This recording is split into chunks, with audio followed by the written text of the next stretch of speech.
Okay, don't get too mad, but while I was waiting for YouTube to process the video, I started doing things over here. So I copied my list out of drafts and put it here. This will be an ever-changing, ever-growing list of things to remind me. This is just a polyline. That's just a two-dimensional shape. And it's, in chief, it's pretty cool. I don't know why I start yawning when I have to talk here. So make that 96. Boom. This is cool right here. I'm going to delete this and show you what I did. Take a leader line as long as you're touching a polyline. I can tell right there the arrowhead's too big, but we'll fix that later. Go into the macros, go to referenced object, and I'm going to click on area. And then I'm going to hit space, all caps SF for square feet. Go like this.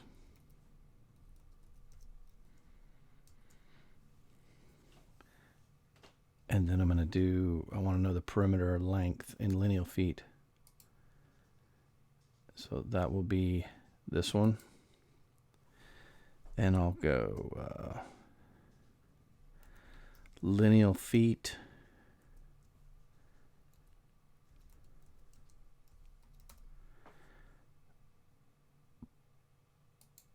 Footprint area. There we go. And then it's going to do it's going to read some of the data that's automatically in these shapes. So it's 128 square feet and it's 576 feet all the way around. No, that's inches. Huh. Yeah, because I was like, there's no way it's 500 feet. All right, so there's got to be a way. Let me think about this. I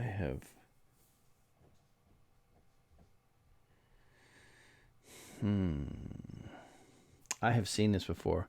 I'm going to hit pause and I'll come right back.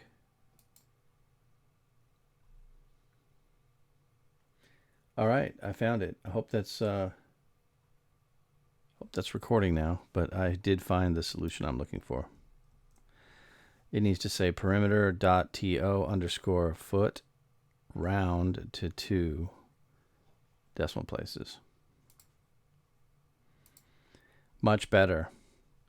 Yeah, that makes sense. 16 and 16 is 32, and another 16 is 48. So there you go. So that's, let's look at that macro code again. Oh, I'll tell you what. Let's fix some things, and then I'm going to show you everything that the macros can do real quick. Arrows should be 2 because we're at 1/8 scale. All right.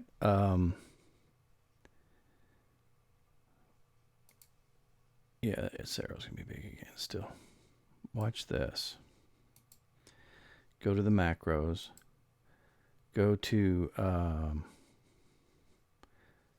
is it user defined?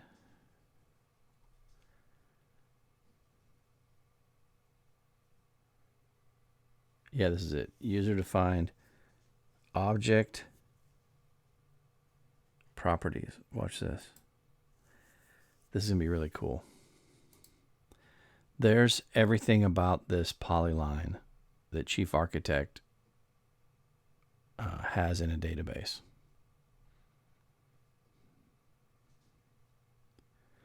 It's strange that it's not exactly 128, but I'm sure it rounds.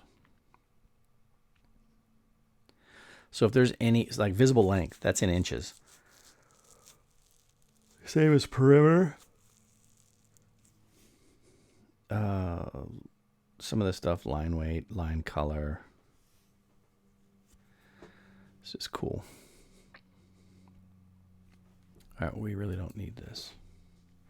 So I'm thinking of doing this using deck railing.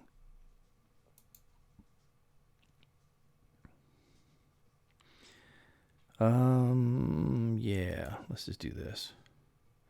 Right click, drag, let go with the right mouse button, move up, and then go left click, left click, left click. And now, see, now what I can do is do auto exterior dimensions. Oh, you know what? I'll bet you it's not picking these up because you watch. It's going to be like no locate or something crazy.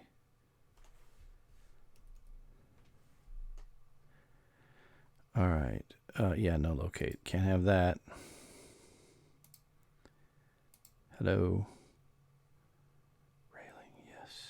All right, so now there's the dimensions. What I was wanting was I need to make these the right size.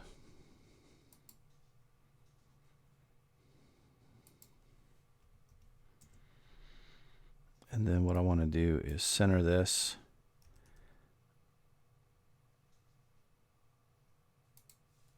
So you can, I just moved this to line it up. You can either highlight something and come down and press the arrows that are pointing towards each other, a center object. Or if you look down there, you'll see I've put in the hotkey shortcut CC. And that's also on the Stream Deck, which I can't show you the Stream Deck. Well, you know what? I could do this. Let's see if this works.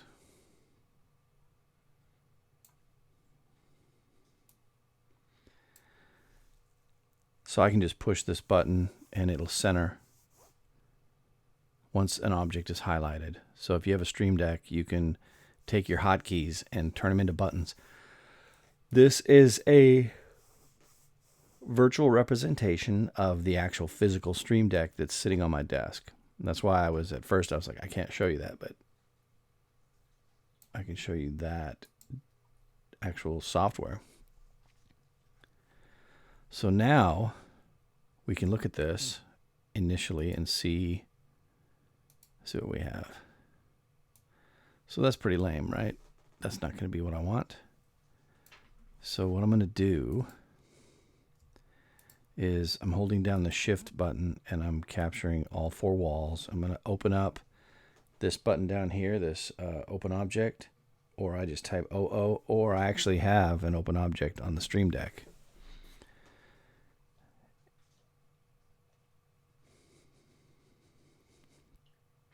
I got to try to remember now.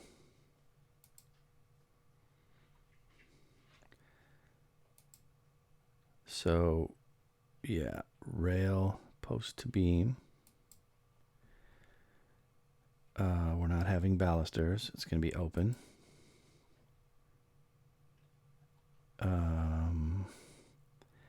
No top rail. Hold on. Not really sure yet. Hold on. Now let's get rid of that.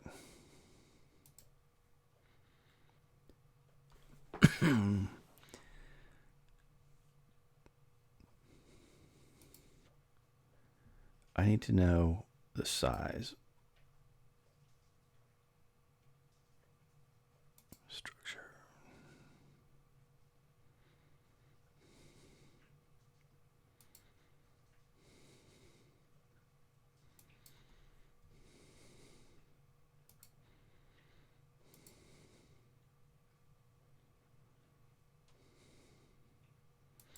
Why would it be interior? All right, well, we'll just, don't need that. Rail style. It's open, it's supposed to beam. There's some place here where I get to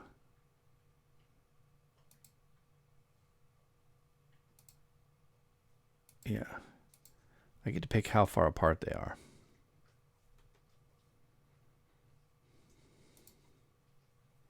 Spacing, 96, that's actually probably pretty good. Null pose, let's go 5.5. Yeah.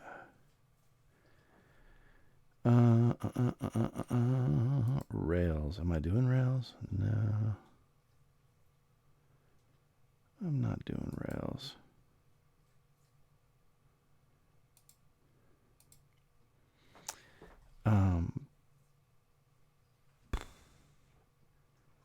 I gotta make the floor invisible. That's gonna be interesting.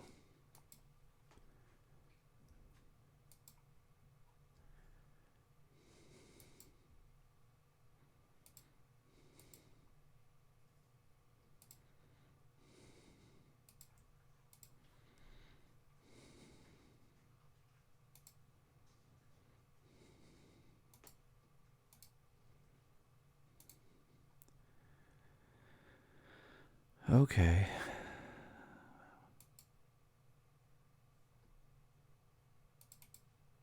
Let's see what the room is. We're going to call the room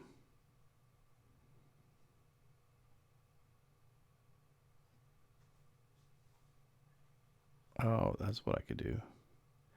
I could say it's a garage.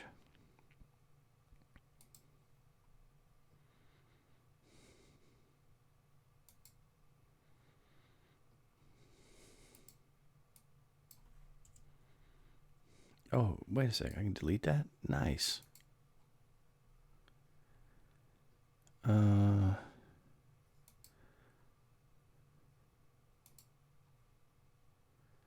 Not a flat ceiling. Oh, and then that's what we're going to do too is let's figure this roof out right here. Roof plane 6 is going to feel steep. Let's do 5.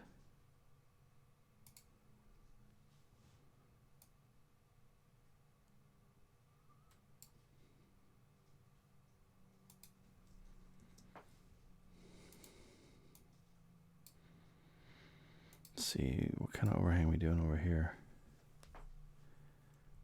16 probably.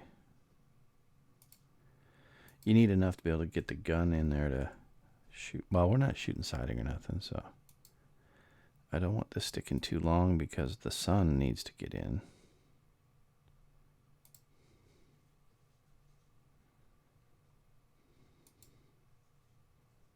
So what are we not seeing here? Oh, here we go. That'll help. All right, so it put attic walls in. We don't want the attic walls to show. So I wonder if I can just make those invisible. That would be cool. Structure. Oh yeah, here we go. Invisible by. Yes. And this is invisible too. Yes. So then what I got to do is the roof can't be solid either. And then this, see, when you use the default settings, it's going to be kind of weird to make this all work. But if I do this as individual 3D objects, then this beam will come up here, these posts will extend up, and that's probably what I'm going to do. So I don't know enough about making Chief want to do the right thing. You know, if I did this right, if I made this steep enough, then the sun comes in from the south. It never comes in from the top. I wouldn't have to have a glass roof. You know, that would be kind of cool. Just wondering how steep that looks. It does look kind of goofy being that steep, but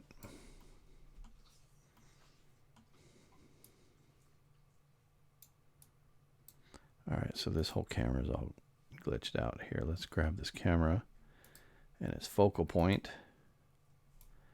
We'll put it right here in the middle. We'll delete this out of here. And now when I go to the camera, I can rotate around here correctly. So that's kind of the beginning of it.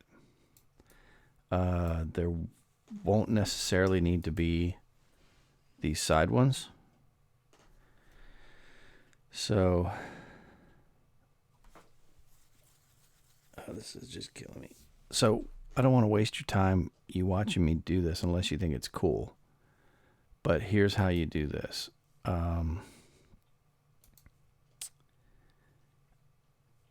You go with a 3D object, and in this case, I would probably go with 3.5 by thickness of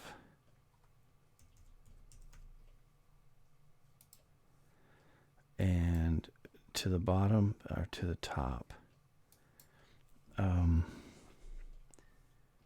I would go 97.125. So that would be 8 foot 1 1/8. And then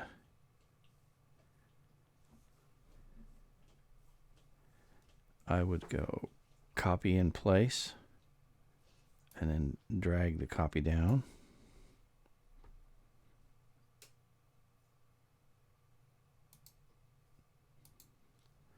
Do a point to point over everything. Make this 96.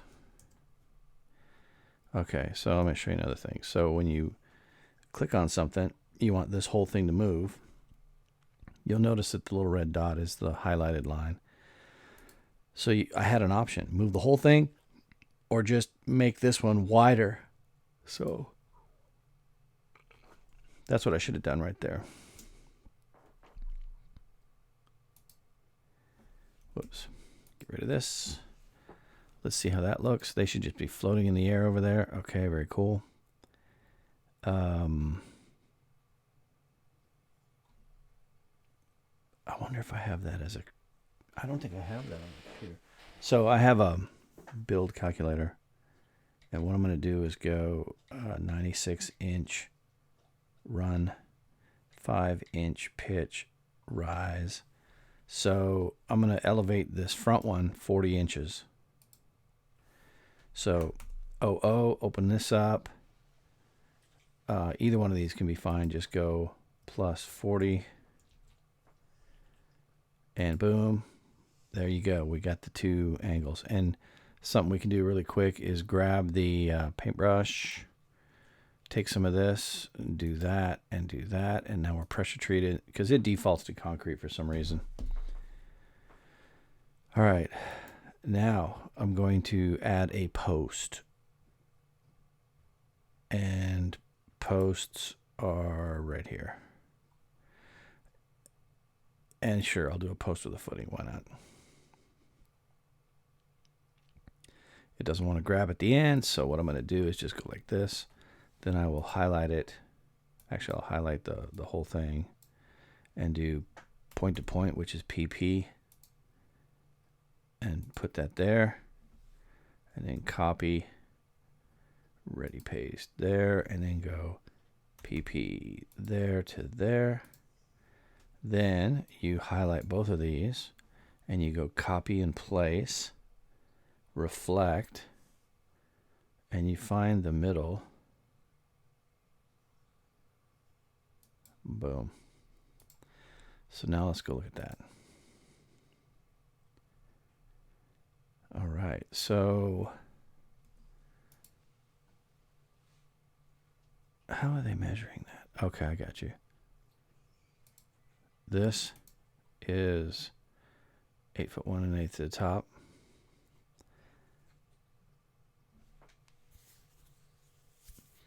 I'm going to add 6 inches. And then I'm going to add 6 inches.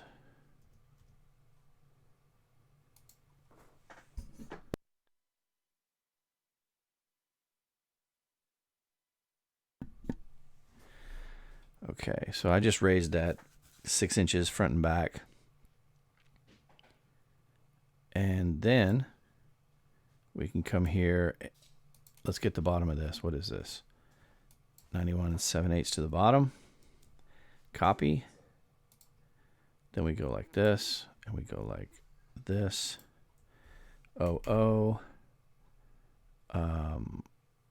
Lock the bottom height at 1 inch. Why is it 1 inch?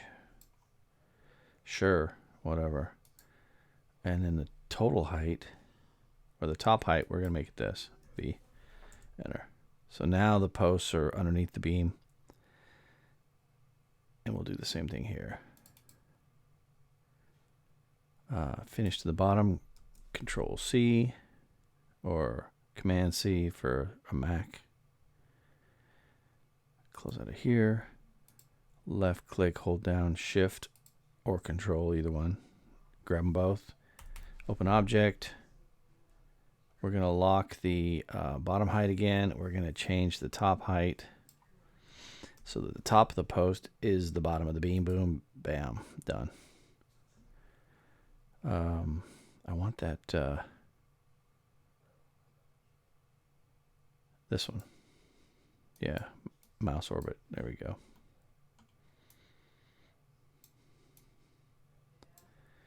And you know what I need to do? I just realized I need to capture this and then go copy and place and then center.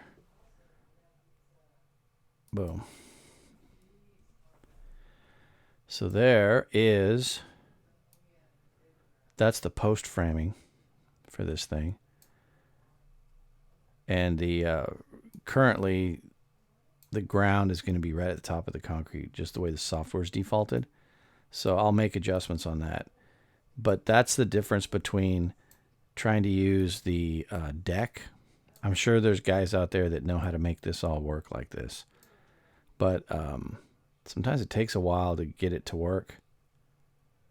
And I just get impatient. So I just do it the way that works for me. These will be pressure treated. Man, that's going to be steep.